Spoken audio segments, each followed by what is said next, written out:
Hey friends, welcome to Kids Church Online with One Church TO. I'm Pastor Stephanie, and this month we are learning about initiative. Initiative, seeing what needs to be done and doing it. Now, that is sometimes easier said than done, but we are learning about real life people in the Bible and how they took initiative in their worlds and how God helped them and how He can help us too. Let's take a look at our memory verse before we jump into music and our Bible story. It says this: "None of you should look out for your own good. Each of you should look out for the good of others." Philippians chapter 2, verse 4. It's so important that we're looking out for others too. It's actually scriptural. The Bible tells us to look out for people. And we're gonna take a look at what that looks like in a story about a woman named Miriam. But before we do that, we'll do music and I will see you on the other side.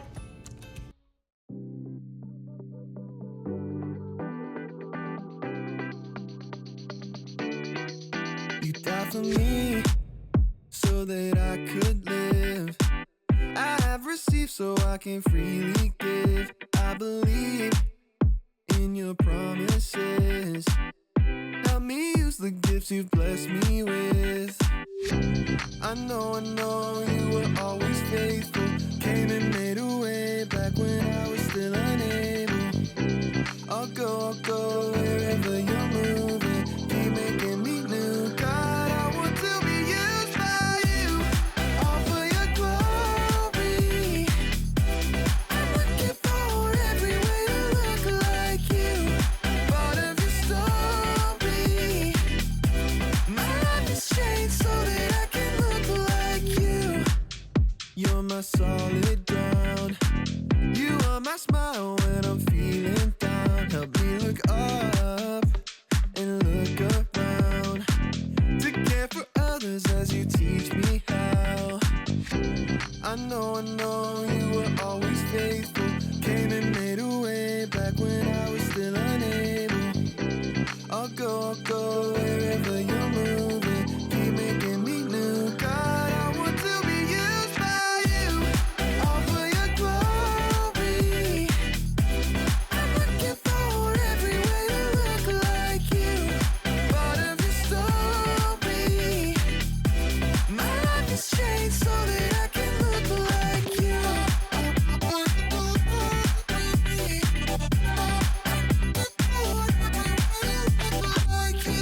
I know you were always faithful. Came and made a way back when I was still unable. I'll go wherever you're moving. Keep making me new. God, I want to be used by you. All for your glory. I'm looking for every way to look like you. Part of your story. My life has changed so that I can look like you.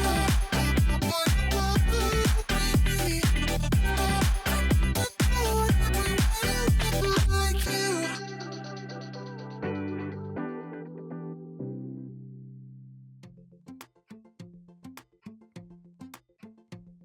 Hey there, welcome to Story Lab. This week we're taking a look at the story of a sister who really stepped up for her brother.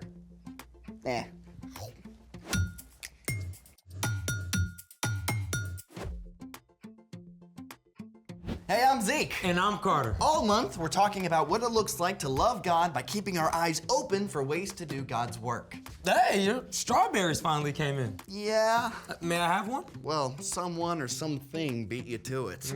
Want one? No thanks, not anymore. But what happened? Looks like an animal chose violence and took it out of my poor plant. Yeah, was it your dog? What? My Otto would never. I mean, just look at his squishy little face. I mean, you look so cute. And anyways, I think your cat did it. What? Yeah, My Simba? Yeah, I saw cat prints in the pot next to the strawberry No. plant. Simba doesn't even like strawberries. How would you know that? Look at my Simba. Yeah, let's see him. Oh, Look at it. That's my that is a grumpy cat. He's not grumpy. He absolutely That's his chose- natural face. He Anyways, looks cute. there's only- I'm pretty sure it was your Otto. No, absolutely not. Yes. There's only one way to find out anyways. Forensic science, my dear Carter. Forensic science. Are you ready? Let's make it. Okay, so we got the metal fence. The water, Right, and right. the plaster, and the wooden stick, and the mixer. Awesome, So okay. it seems like we have everything. Yeah, we got everything. Behold the evidence. It's obviously a cat paw. Nope, that definitely looks like something a dog would make. Well, let's find out. In the planter, there remains a paw print of the perpetrator of this particular plant predicament. Step 1. Put the fence around the print carefully so the plaster doesn't overflow. Ever think about putting a fence around, say, Otto? How dare you! Be careful not to press the fence too deep into the soil. Just right on top. Perfect. All right. Step 2, mix up the plaster of Paris. 1 part plaster with 1 part water. Now, we've got to work fast or the plaster will harden before we even get a chance to cast. Just like your cat worked hard at destroying all my strawberries? Ha ha. Step 3, pour the plaster over a wooden stick to guide it so it doesn't get too messy and flood the dog print. Oh, you mean cat print? No, I meant dog print. Sure. Great. All right. All right. And now we wait at least 30 minutes. For really good results, we can leave it overnight. Oh, this is taking forever, Zeke. Evidence can't be rushed. Or you can just admit it was your cat. Never. Hey, actually, I know how we can pass the time. If you say play a game, I'm in. I bet I can come up with way more reasons why cats are better than dogs by the time this drops. You're on. Cats are quieter. Dogs are way more fun. Cats are definitely cleaner.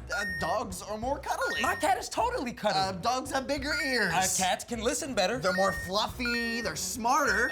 Cats are more You comprehensive. don't even know what breed your cat is. Yes, we got I do. He's a corgis, We got beautiful border breed. collies. We got We got Australian orange cats, shepherds. black Yeah, cats, they're yellow not just cats, colors, they're not everything. even actually they're smarter. They're No, different no, ones have different cats stuff. are more creative. Time's up. Dogs win. You were just making stuff up. Well, so were you. Let's see the cast. Okay, so it says here that a cat has 4 toes. Aha! This has 4 toes. See, 1, 2, 3, 4. Well, wait. So does a dog, okay? And a dog has a pad. And look, right there is a pad. Cats have pads too. Look, this print has claws. That is so a cat. I knew it. I'm right. You're wrong. Hold up. Actually, both animals have claws, but cats' claws do not show up on paw prints. Dog claws do show up. Oh. And a dog's paw print is oval. A cat's is round. Okay. This print looks oval-ish and clawful. Yes, I knew it. Sorry, Carter. I guess my good old pooch is the culprit. That rascal? Well, listen, it just means that your strawberries were really good. You know what? You're right. And to prove that there are no hard feelings, I'll help you plan some new ones. Oh, really? Yeah. That's awesome. Yeah, okay. Well, thanks for helping out. No problem. And speaking of helping, it's time for... The story before the story. Today, we're in the 2nd book of the Old Testament, Exodus. God created the whole world, including people, but people turned away from God. Still, God made a plan to bless the whole world through Abraham and Sarah's family. Their great-grandson, Joseph, was enslaved in Egypt. But after many hard years, Joseph was made second in command of Egypt and saved his whole family from starving. Over the years, Joseph's family, the Israelites, grew and grew. Until the Egyptian king, the Pharaoh, got scared, which is where our story starts. Take it away. Hey everyone, I'm Brian. The Egyptian pharaoh worried that there were too many Israelites. He was afraid that if war broke out, those Israelites might join the enemy. So the Egyptians enslaved the Israelites, or Hebrews, and forced them to do really hard work. But even though they were treated very badly, over hundreds of years, they kept growing in number. So the pharaoh came up with a terrible plan. He called for 2 Israelite midwives named Shiphrah and Puah. When you help a baby boy be born, get rid of it. But let the girls live. What? That's horrible. Thankfully, the midwives had respect for God and kept the baby boy safe, so the Pharaoh gave a new order. Throw every Hebrew baby boy into the Nile River. Soon after, a man named Amram and his wife Jochebed had a new baby boy who they loved very much. Along with the baby's big sister, Miriam, they were determined to keep him safe. The soldiers are coming. They're getting closer. We've got to keep him quiet or... We can't let them throw him in the river. Quick, help me hide him. They were able to hide the baby for 3 months. But like all babies, he was getting bigger and louder. We can't keep this up. We have to think of something. And she did. Jochebed made a basket out of tall grasses. She coated the basket with tar. Jochebed placed the child in the basket. Then she and Miriam set it in the tall grass that grew along the bank of the Nile River. Miriam, stay close and make sure he's okay. Yes, Mama, I will. Miriam hid close by to be sure her baby brother stayed safe. But it wasn't long before the princess, the Pharaoh's daughter, came down to the Nile River to take a bath. She heard the baby crying, so she asked one of her attendants to bring the basket. This is one of the Hebrew babies. Miriam saw everything and knew she had to act quickly. She gathered her courage and ran out of her hiding place. Do you want me to go and get one of the Hebrew women? She can nurse the baby for you. Yes, go. That was some seriously quick thinking on Miriam's part. She immediately went and got her mother. Take this baby and feed him for me. I'll pay you.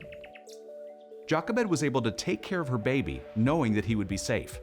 When the child was older, Jochebed took him to the Pharaoh's daughter at the palace. The princess named the baby Moses and raised him as her own son.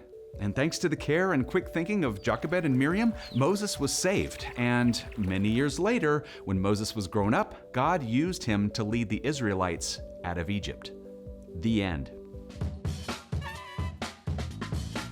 Wow. So Moses was supposed to be thrown into the river, but his mother actually saved his life by hiding him there. Right? And his sister really stepped up too. Yeah, they didn't wait around for something terrible to happen. They took action. So what's our part in the story? Well, just like Jochebed and Miriam, we can keep our eyes open for the needs of the people we care about. That takes initiative. Initiative is seeing what needs to be done and doing it. One of the best ways to practice initiative is to start with the people close to you, like your family and friends. Yeah, and I got to practice that last week after my mom ran a marathon. Whoa, she's like a superwoman. Yeah, but she was super sore the next day. So my sister and I decided to go and get whatever she needed so she wouldn't have to move. Oh, that's awesome. Oh, or if a friend has lost their water bottle, you can step in to help find it. Or you could clear the dinner dishes before you're asked. Or take initiative and call your grandparents first before they call you. Those are all great ideas. You can ask God to help you keep your eyes open for the needs of those around you, just like Jesus did. When we follow Jesus, God sends the Holy Spirit to live in us, so we don't have to do it on our own. So this week, keep your eyes open. Look for some ways to step it up and take initiative. Well, thank you, gentlemen, for taking the initiative to chat with me. Absolutely. You got it. See you next time. Bye, Brian. So, here's the thing.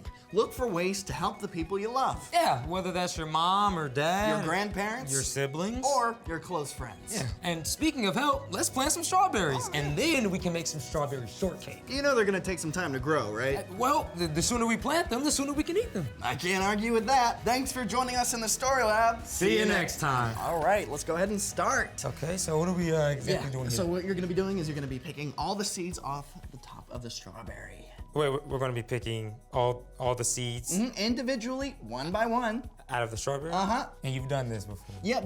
It took me like 4 hours last time. 4 hours. Uh-huh. Ooh, this is exciting. Yeah, I'm having the time of my life. What an awesome story. It's really cool to see how Moses' mother took such good care of him and wanted to protect him, and how Moses' sister, Miriam, took action. She saw what needed to be done and she did it. And that's what we're learning about, initiative, seeing what needs to be done and doing it. And so we're gonna continue learning about that next week. Until then, friends, bye.